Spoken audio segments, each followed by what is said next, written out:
أعوذ بالله من الشيطان الرجيم.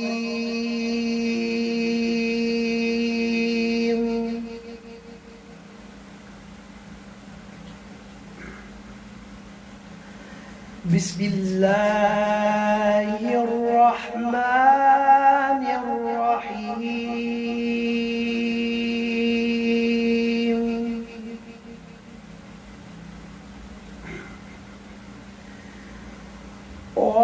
ووصينا الإنسان بوالديه إحسانا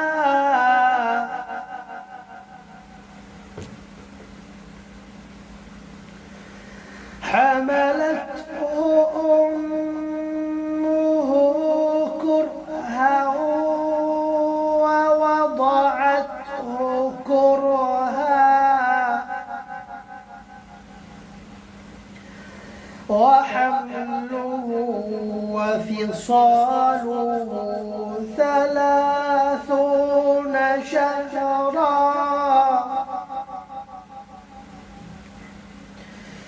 حتى إذا بلغ أشده وبلغ 40 سنة قال رب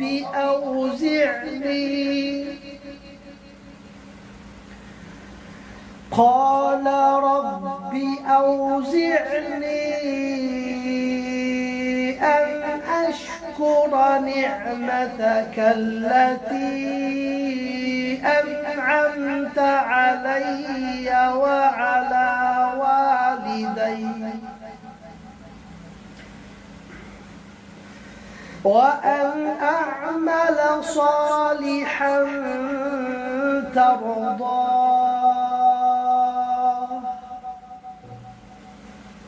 وأصلح لي في ذريتي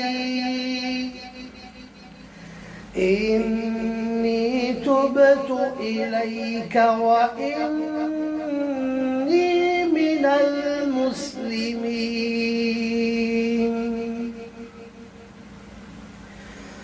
أولئك الذين نتقبل عنهم أحسن ما عملوا ونتجاوز عن سيئاتهم في أصحاب الجنة وعد الصدق الذي كانوا يوعدون.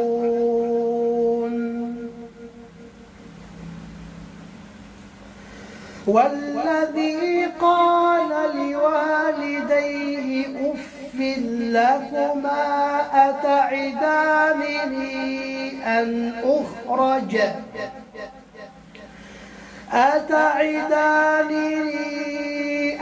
أخرج وقد خلت القرون من قبلي